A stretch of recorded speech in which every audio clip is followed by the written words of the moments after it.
Many thanks for joining us, dear viewers. This is our weekly program, Diplomacy. I'm welcome on the move by heading this program for you. Have a wonderful time with us. Today I'm joined by one African brother. His name is Paulo.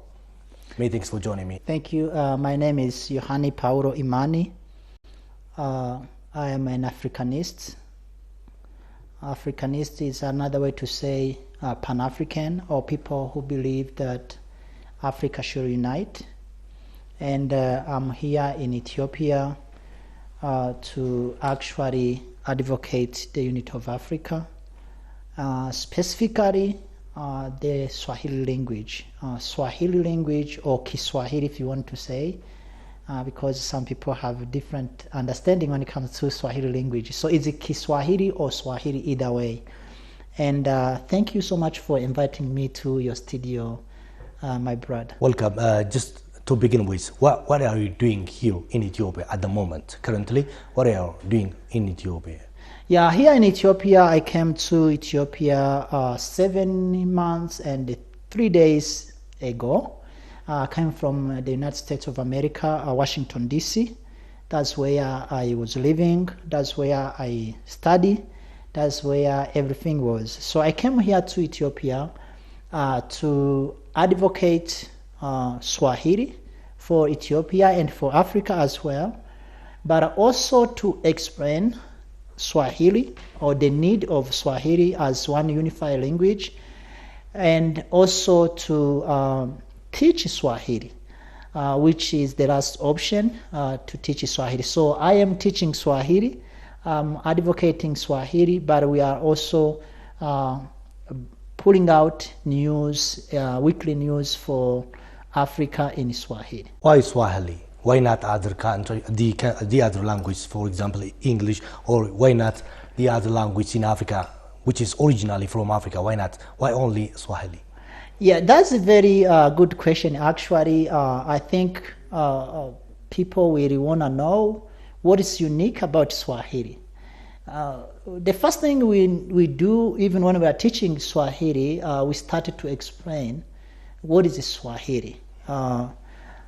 Swahili, here in Africa, we have 3 categories of languages, 3 categories. The first category are our indigenous languages, which belong to ethnics and regions sometimes, or areas where the ethnic live and the language is spoken. There is more than 3,500 languages we have in Africa. Now, the second group is the group of colonial languages. Colonial languages include Arabic. The first colonizers and conquer North Africa around the 7th century, which a lot of time people don't teach about this. I don't know why. But Arabs are the first one to colonize us. And then it comes to Portuguese, who conquer Cameroon. They colonize Cameroon, and they give the name Cameroon, which means shrimps, and Mozambique, and Angola today. And then it comes to this English, French. They came later on 1885, when there was Berlin Conference. So those are, and also Chinese. Chinese is also another colonial language in another sense. It's not completely like how the British or France and other countries, European countries, Dutch did, but the Chinese also are colonizing Africa. So the last one is the unified language, or lingua franca, or African unified language, or African common language, you can call that, which is only Swahili.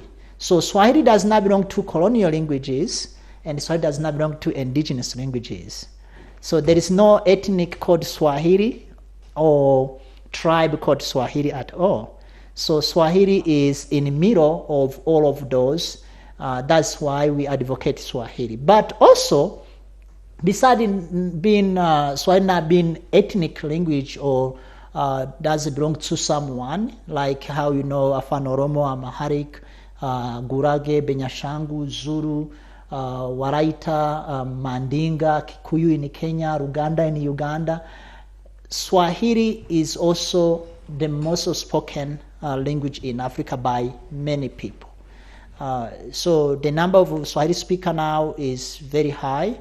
We don't have exactly complete documentary about how many people speak it, but you can add numbers of Congolese who speak Swahili in Congo DRC, Tanzanians who speak Swahili, Kenyans, Rwandese, Ugandians, and so on, South Sudan, South Africa, so on. So Swahili is also the most spoken language. And the other fact is that Swahili is the easiest language to learn in Africa compared to other languages we have in Africa, because Swahili is driven from other languages, our local languages. For instance, I was saying last time, Jumla in Swahili and Amharic is the same, or umri in Afano Oromo and Swahili. So it's very easy to catch up or to learn Swahili if you already speak our local languages. And Mulango is for Iswati from South Africa. Mulango, it means door. So you can see from everywhere in north and east and south is grabbing things together. So Swahili is the easiest language to learn. And finally, Swahili is the only language recognized by African Union as official language that is from Africa. Because other language there, Portuguese, Spanish, French, English, and Arabic, they are not African languages to say. So Swahili is the only one is in African Union. And another thing is that Swahili is the only language that present people of color or people of African descendants. I mean people from like African America or people of African descendants in America and Brazil. You know, we have a big diaspora or community of black people in US and Brazil. So that is the only language that present our fellow people of color in America, because they lost every language they supposed to have. So that is the reason why I advocate Swahili rather than being advocating my mother tongue language or English. English is colonial language. We cannot use colonial language to develop or to unite Africa because it's English. English is colonial language, and French as well. And all other languages that we have as colonial language, we cannot use them because they're gonna create more conflict. Specifically, if you bring those language here in Ethiopia, people gonna tell you that we never be colonized, so don't bring those colonial language to us. Is Swahili your mother tongue language? No. It is, I can say, my second language, because I have my own mother tongue language, and Swahili is the language that is used in everything where I grew up in Tanzania. Well, most of the time, or most of the people are saying that Arabic is not from our countries, it's from Africa, because the Sudanese say that Arabic is our mother tongue language. What is your comment here? Let's go back to 1980.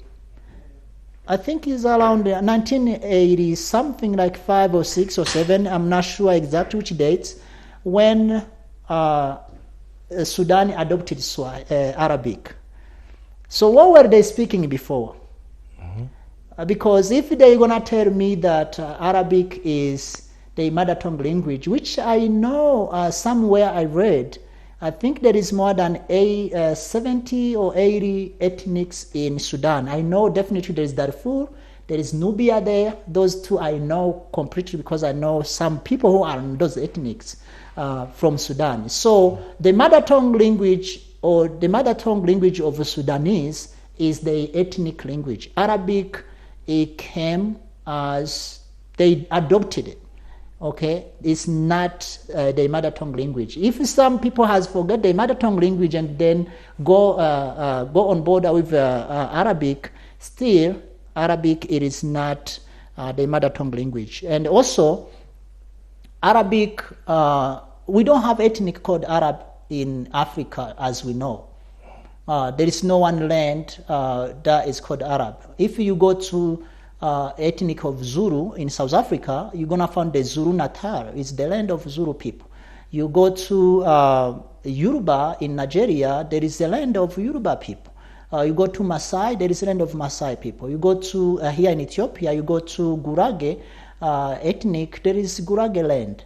So we don't have Arab land in Africa. So Arabic is not really African language to say. It's like Africana in South Africa. There is no land of Africana to say. So no, there is no one person who should say or claim that Arabic is the mother tongue in Africa, unless they are among the who conquer us on 7th century.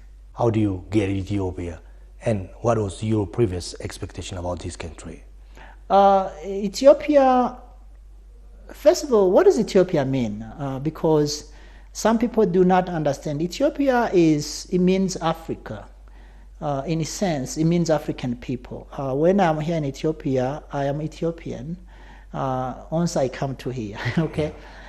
There is some expectations I had, and there's other things I know about Ethiopia, and there is other things I found out more. But I think I found out this country from different background people, some from Gonda, from Jimma, from Walaita, from Afar, all of them here in Addis Ababa. I get to socialize with them, and I found all Ethiopians in general, they are very, very kind when it comes to people who are not from Ethiopia. Once they found out you're not from Ethiopia, they will really take off their clothes and put on the floor for you so you can work. So that is one of the things I think we all Africans in general should actually teach our people how to take care of the guests, how to welcome guests. It's very, very kind and nice. And I think that's one of the things I will teach my own people, my own fellow Africans. Even furthermore, if you want to meet with someone here in Ethiopia, it doesn't matter which position they have in office. Once you go there, and I think maybe this applies also to Ethiopians in Ethiopia as well.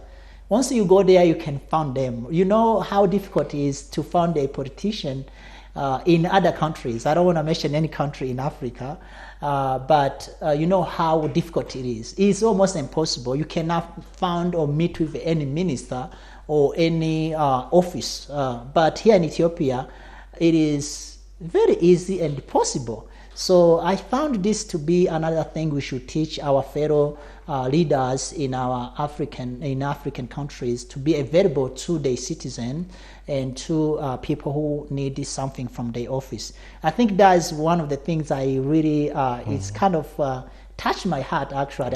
I wish I can teach those things to everyone in Africa. Ethiopia, as you know, Ethiopia is the seat of African Union and many international organizations.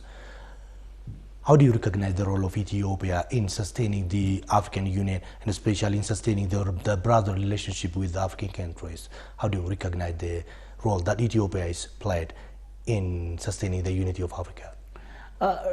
I think you should first ask me, what is the African Union? Because I ask people around here about the unity of Africa and what is the African Union, and a lot of us, not only here in Ethiopia, but also other countries I have visited, we don't know much about the African Union.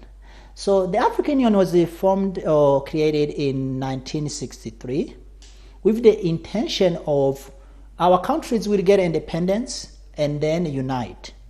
Or we will unite and then get our independence, because a lot of our countries that time were under colonial. They were still being colonized by Italians, France, Belgium, Germany, British. And then once they created this African Union, which the intention was to unite Africa, okay? That's why it's called the African Union. So it's the unity of Africa. So they put the main office here in Addis Ababa, Ethiopia, because our found fathers, they have a lot of trust and a lot of hope in Ethiopian people, but also in the leaders, the generation which is us, to be able to unite Africa. And since then, African Union have not really do the job it was designed or was created to do, which was to unite Africa or to keep at least the unity that we already have. Since that time, you can see countries have been divided. Nigeria is divided. Somalia is now divided in 9 countries. Inside there, Ethiopia and Eritrea was divided. On their watch, Sudan and South Sudan was divided, Rwanda and Burundi, and so on. So many countries has been dividing and so on since 1963. So I believe that this is the biggest failure of African Union, and also is the biggest failure of Ethiopia as well. Another thing to add on that is that Ethiopia is not integrated with Africans at all. This is a fact. You can search this. If you recount the number of people who lives in Ethiopia from outside of Ethiopia, but Africans, okay, from Nigeria, Cameroon, Ghana, Mali, Gambia, Namibia, Botswana, South Africa, Chad, Tanzania, Kenya, Rwanda, Burundi, Congo, you add all of them together. And then you add all of them together, people only from China. The Chinese are almost 3 times more than all other Africans who are living in Ethiopia. So Ethiopia, in a sense, has deprivated Africans to come home. Okay, that's why we are advocating Swahili actually, because I think maybe the reason why people are not coming here, maybe they cannot get around with communication.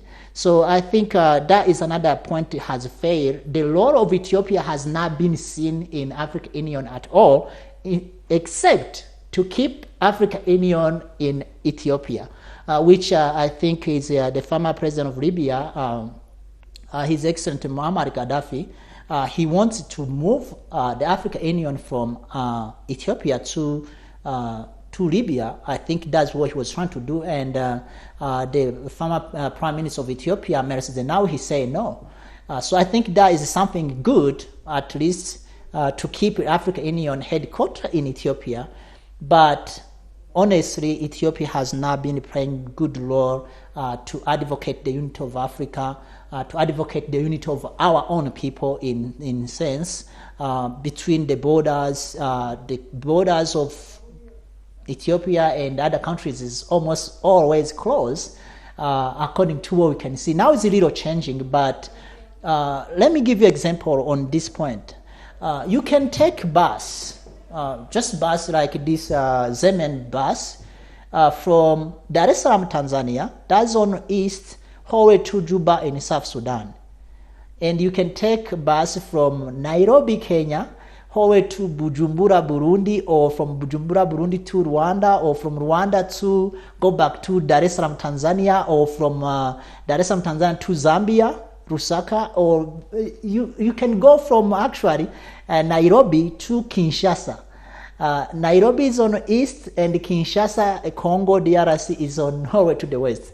But there is no one single bus will take you from Nairobi to Addis Ababa. It's actually a very short journey. It should not take at least 24 hours if you're driving whole way. But there is no bus. Why? Because our borders is not open, is not being secure. So I think Ethiopia, in the sense of uniting Africa, it has kind of lay Africans down in some areas or some years, which I believe that this generation we can change that and fix it and let people come in here without a passport, because our people, around 90% of our people as Africans, we cannot afford to buy passport. We can't. We cannot afford to get a visa. So this idea of a visa on arrival, this is for Western, this is for our diaspora who have money.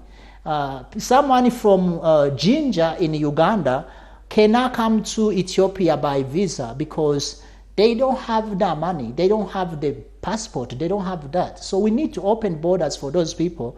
Once they should maybe be able to show some documentary, just a little bit, so we know who is who, and then they can come in Ethiopia and do their business and then go back if they want to, or they want to stay, they should be able to stay here.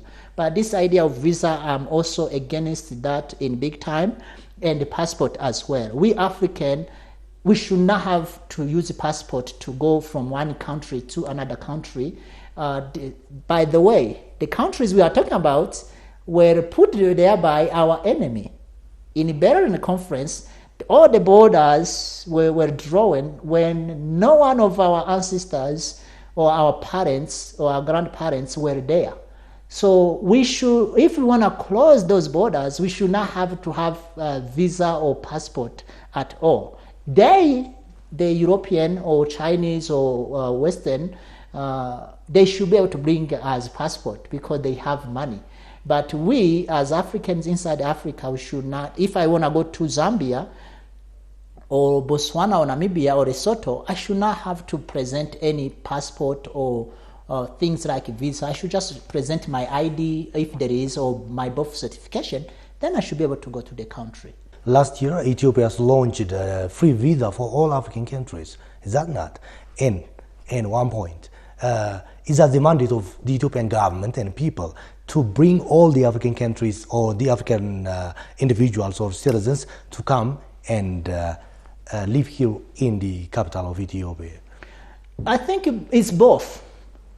Starting from the free visa, I think that when you talk about the free visa, if you're gonna come through the airport, that's already expensive. Okay, it doesn't matter. I think it's 100, maybe 40 or 50 from here to Nairobi. It's like a few hours, 1 hour or something.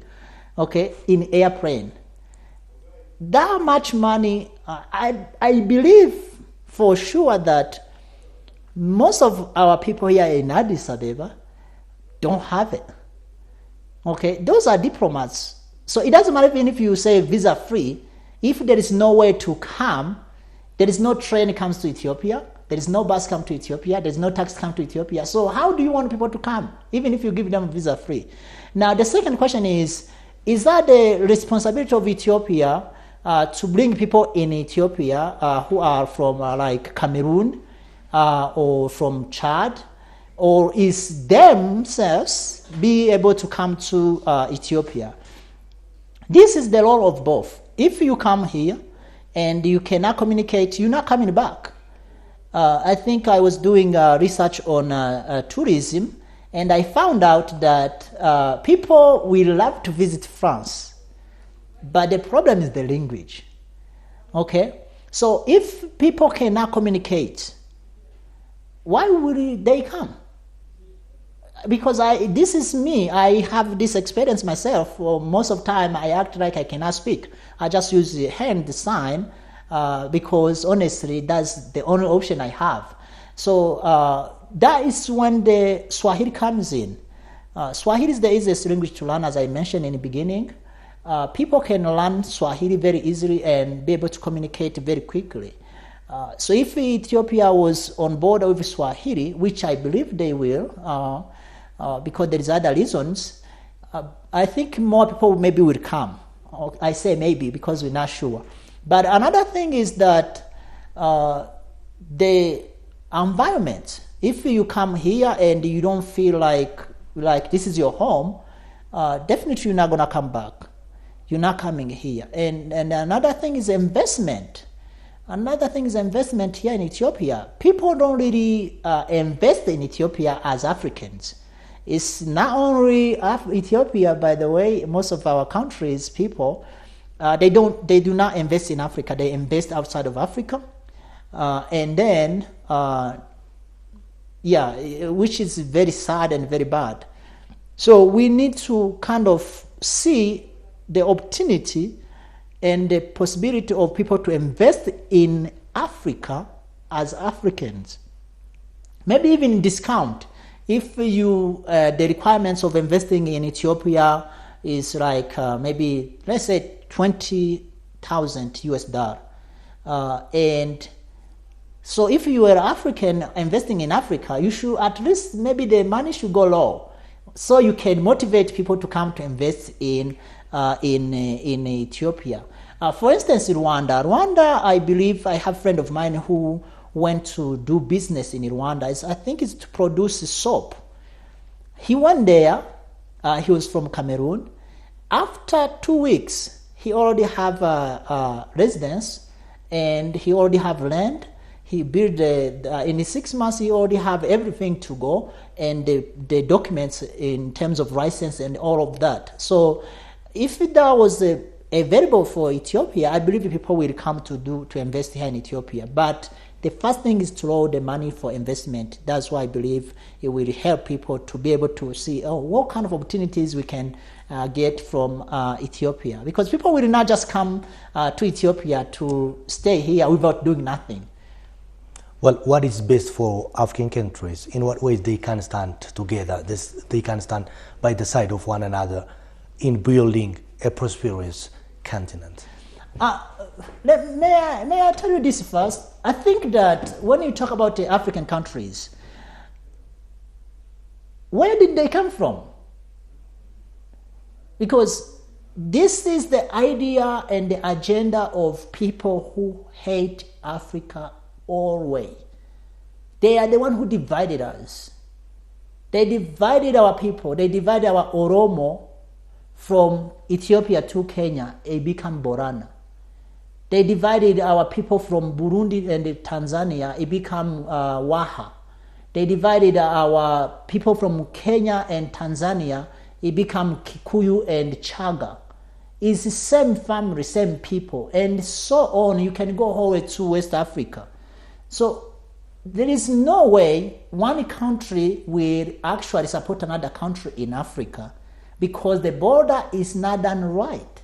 That's one. Number two, people are in different places with their same culture, like Somalis in Djibouti, Ethiopia, and Somalia, and Kenya too, by the way. So when you talk about the people, countries to come together and hold the back of each other, that is not going to happen easily because there is always conflict between the borders is artificial borders that were put by the colonizers and the hater of Africa. So the best thing to do is actually to remove all those borders. That's the first option I will suggest, to remove them. We don't need them. We don't need the border between Kenya and Ethiopia. We don't need it. We don't need it. Those lines were drawn by people who don't like us. Why do we keep them there? How countries can govern, how leaders can govern their countries without borders?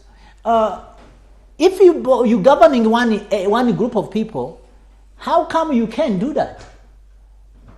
That should be the question. Because you are governing Somali people all over, right, in Djibouti, in Ethiopia, in Somalia, and Ethiopia. They speak same language. They are one people, one family. They all one family.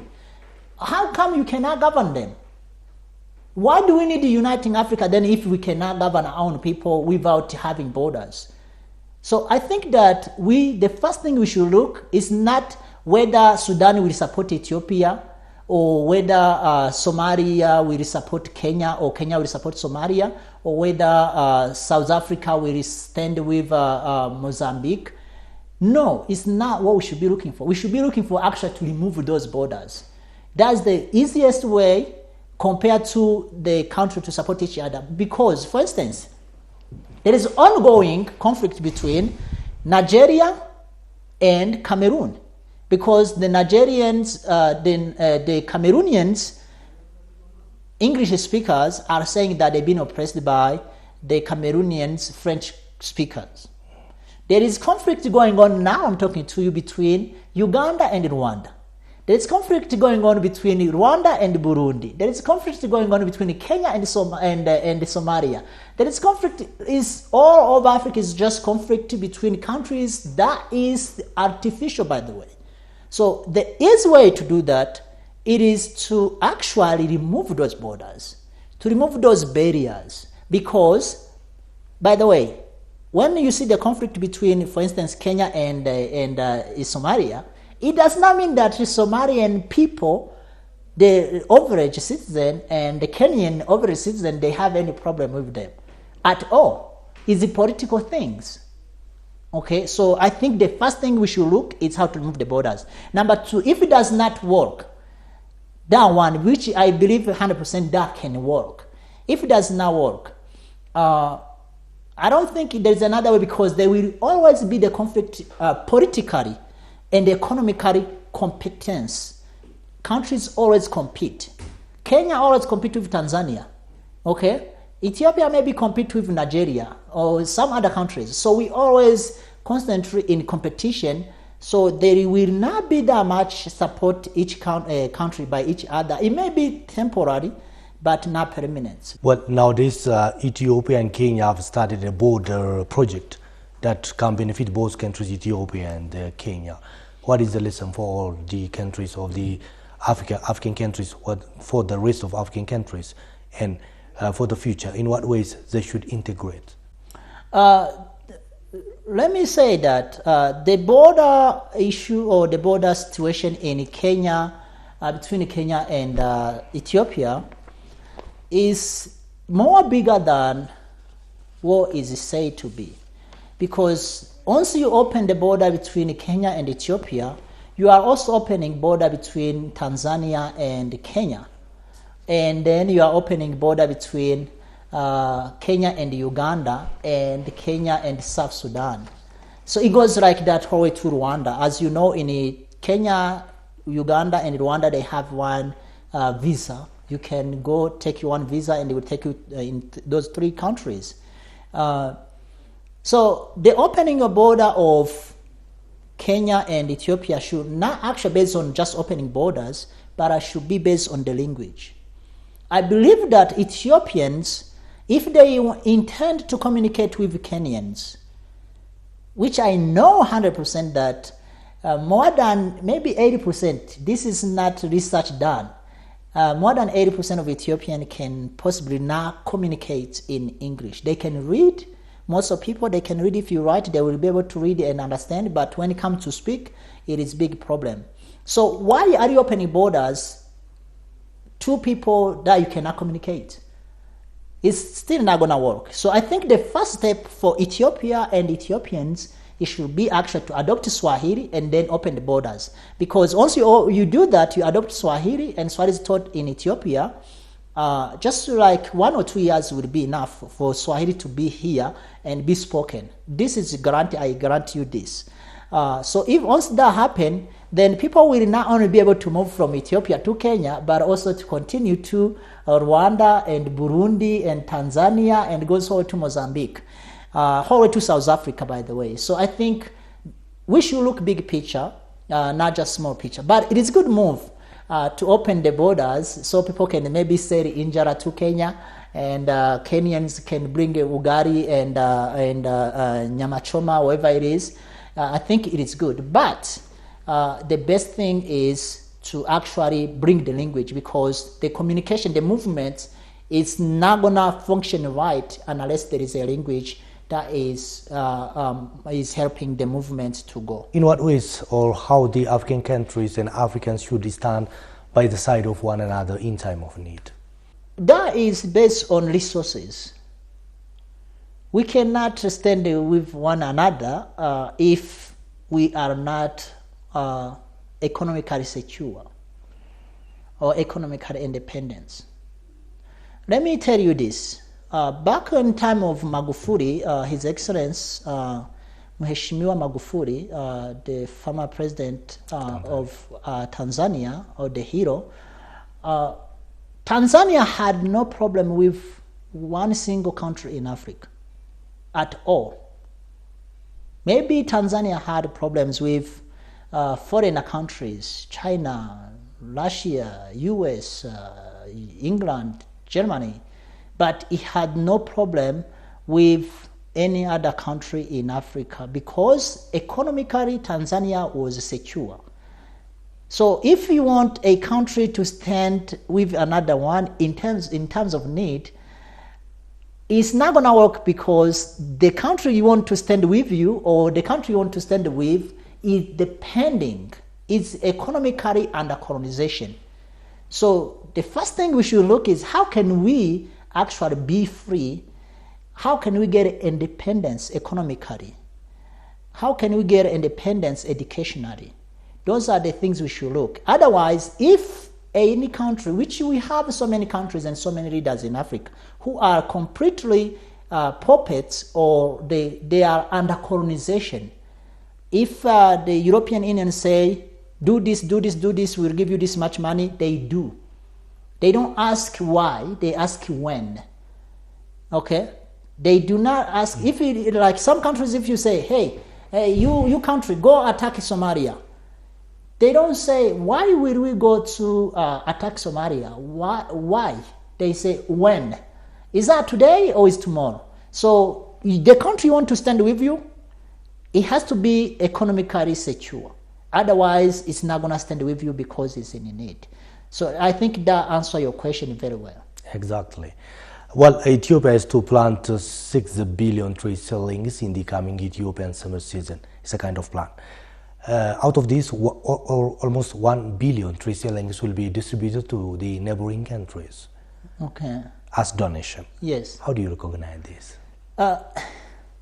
I think it is good move to actually plant trees. Everyone will definitely support that because it is good for our environment. That's one. Number two is good for maybe we use more paper so we can have more paper. And it is good, it will bring more rain. And possibly a lot of wind will not be able to destroy a lot of things. The weather is being destroyed in many countries, that including Africa, and a lot of pollution is being put out to Africa. I think it is a good idea. Now, my question or my concern is what kind of trees are we planting? Because there is some trees that are really possibly more bad to our environment and the soil than other. For me, if it was people, if it was some opinion or some suggestion, I would suggest that the Ethiopian government should plant the fruits. Why don't we plant mangoes, orange, avocados? They are trees too, by the way.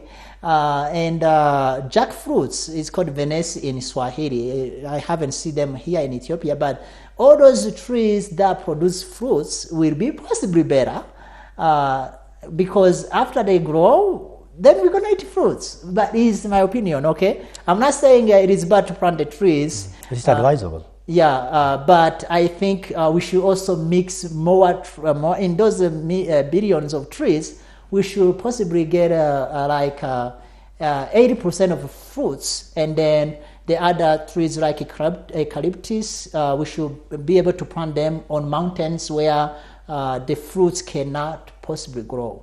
That is my suggestion. But still, it is a good move, and it's something that all African countries should also encourage to do. In addition to that, I would also suggest that we get in control with this plastic I see everywhere in Addis Ababa. They are getting too much, and I think they, as we all know, they have very, very bad consequence to our environment in long terms. More than maybe 80 years, they can be on ground.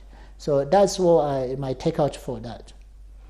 Well, nowadays it is common to see the interference of the Western countries into the African problems or into the African, domestic issues or internal issues, including Ethiopia, Cameroon, and other countries. You can see Ethiopia, Cameroon, others, including the visa restrictions and other things. How can the African countries win this challenge and secure their independence? May I say this first, that we never be independent. France never leave Africa. British never leave Africa, and now we actually have even other countries as well, but we also have China and Russia in other shape, and we have Turkish and so on. They never leave us, they always here, so we never be independent. And the country for interference in our business, which they do often, by the way, they do indirectly or directly, they do that, we know and we see that. I think the solution to that is our unity, because the reason why they can push you and pray with you with one single country is because they see us being small countries. So they can definitely switch things around and pray with us. But if we were united, they would not be able to do that, because it will harm them in one way to another. But since we are now united, they can do that. And another tool is economy. They do that because they think that we depend on them, which is some areas we do, by the way. We have a lot of loans from them. We have a lot of needs from them in terms of money, not in terms of other things. But they also have more needs, more than 90% from us. So what I can tell people of Ethiopia and other countries is not to just fight whoever is interfering in your business, but to think of unity. Unity is strength. That is the older saying in Swahili. If we are united, we can handle them as the same voice as they are using. Okay, but if we are not, we're not going to be able to do that. And another point I want to raise here is the repeating cycle of our leaders in Africa. From a long time, it has been when there is a problem, political problem between Western countries, our leader intend to move to China or Russia. That has been on and on. I think you can recall from the previous governments. Okay, so one will move to the left, another one will move to the right. If U.S. is not treating us very nice, so we're gonna move to China, we're gonna move to Russia, we're gonna move to communism, and so on. And it has not really bring us something. So I will say that we as Africans, we are dealing with one snake with two heads. Okay, it is one snake with two heads. If you move from left and you move from west, you're going to east, you are pretty much doing the same thing. So I will warn our leaders to be careful because both they are blood sucking. They want to take everything from us, Africa. And I will also want to tell them that these people who involve in our own business, which they do not understand, by the way, they don't understand the conflict of Ethiopia, they don't understand the conflict of Cameroon or Nigeria, they don't understand because most of Western countries specifically, they don't even have ethnics. So they will not understand the ethnic conflict, they will not understand the religion conflicts because they don't have religions. They need to leave us alone. We Africans, we need to stand on our own feet. And when I say to leave us alone, it means that they need to stop influencing us by the aids. Those money they are giving from non-profit loans and so on, they need to leave that as alone. And so we can actually think how to resolve our own problems, because it is unseen how they think we can do things in their own way. Like we are the one who are younger than them, but they are the one who are young. If you look the background of England or US, America, for instance, it's a young country. It does not even have more than 400 years. You know, it's just very new, you know. And if you count like Sudan, for instance, or you count Egypt or Ethiopia or any other country you can count here, or Mali, for instance, we are very ancient. So we've been doing a lot of things without them.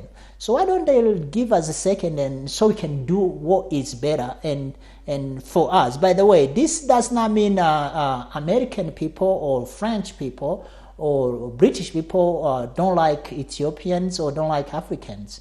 No, it's just the systems.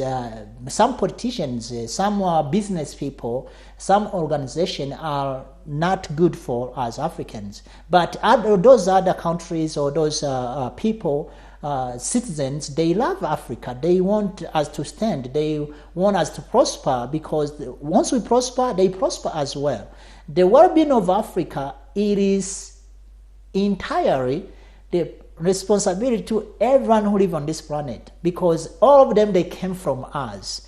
So they care, and they should care for, really, not only for natural resources but also for human race. So if they came from us, they originate from here, They need to make sure that we still exist and we live in peace and we live in harmony with everyone. So I think that is one thing I can possibly say. And for the countries like Ethiopia and Sudan conflict, or Ethiopia and the Tigray region issue, or other countries conflict going on here and there, it's because of the borders. If the borders between Ethiopia and Sudan were put by our people, that means the Sudanese and the Ethiopians, we will not have a problem. So they put borders there for us, and now we are fighting for it. But also they are instigating the fights between us ourselves. So I think that is one of the things we should look at. How can we remove those borders? I insist on the unity of Africans in all levels, because I feel like that is the only tool that we haven't used. We have used all the democracy tool, the education tool, independence tool, the freedom fighter tool, but the unity of Africa we haven't. So I think we need to unite Africa. We need to come together, all of us, and put a little bit aside our differences. We have a lot of differences, but it is a blessing, by the way, for like a country like Ethiopia to be able to eat more than 80 some different food and put on 80 some different crops. That's a different, and it's a blessing. Each Ethiopian should actually be excited and proud of that. But it should not be a problem to our unity to come together and discuss our own issues. Well, in general, what is the best way for Africa? What would be the future? In what ways they can stand together? What is expected from all, from the scholars, from the political leaders, and from the union as well? What is expected from all in making Africa greater than ever? Yeah, I think there is two things we need to look at first. One, there is things we have that are fake, that are not functioning right. We must remove them, and among of those, we must edit or shape or reshape Africa Union. We must really look into that. Somewhere I read African Continental Free Trade.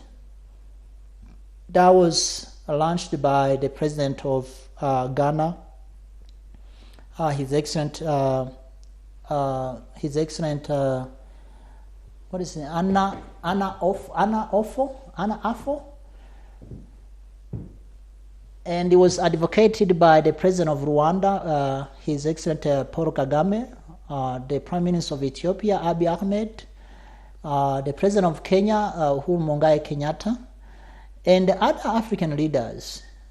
They advocate African Continental Free Trade, which is, by the way, a good idea. However, I have not found one single word that is mentioned in African language. So if that is not British Continental Free Trade or France Continental Free Trade, so what it is then? How come everything is documented about us, Africans, and is done in English or French or some other colonial languages? Trade, it is the movement of money and communication. You cannot do trade without a language. I think I will love those who decided, who put those information out, to actually review again and see if they are bringing African Continental Free Trade or not. We need a language. We need to hear this African Continental Free Trade being promoted in Swahili, okay, not in French or English. This is one of the most failure African Union has done. One is to ignore the idea of language. We don't have religion that will unite Africa.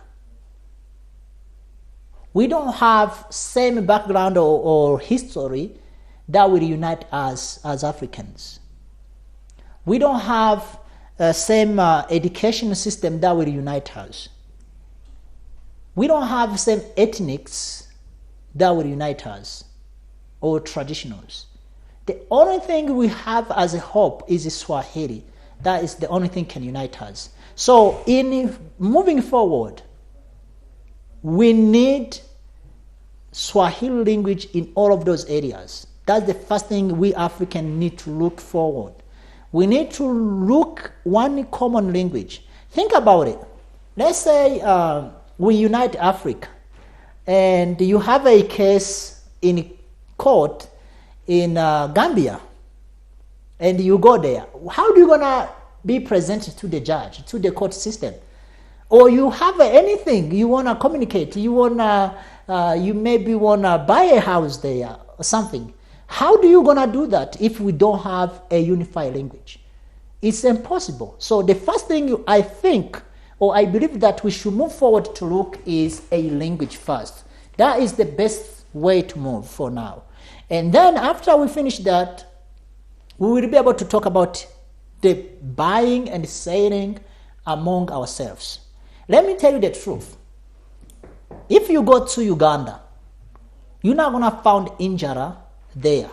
Unless maybe you go to someone from Ethiopia or Eritrea house who have it enough for sale.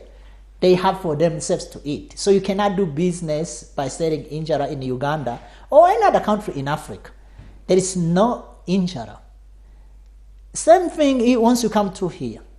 There is matoke. Matoke is the way they call in Uganda and Kenya, is the banana only designed for cooking. Those bananas are not found here in Ethiopia. So how do we gonna do business between ourselves without having a language? So we must then, after we have the language of the plates, then we'll move towards trading between each other. So you buy something or you sell something between ourselves. I really miss the Tanzanian rice. We have a Pakistan rice here, which is actually, I'm not sure if it's really rice. We have Indian rice, we have Chinese rice here, and we have a rice that's produced in Ethiopia. But we don't have rice that's produced in Tanzania. If you get a chance one time to eat that rice, you will tell me the difference. So we have to move forward to do business among each other. I think that's what we should be looking forward for now. Many thanks for joining me. I really appreciate your presence here to sit down and share your ideas with us. Thank you very much for joining me again. Oh, thank you so much. And generally, I would love to take the moment and announce or give announcement to the people.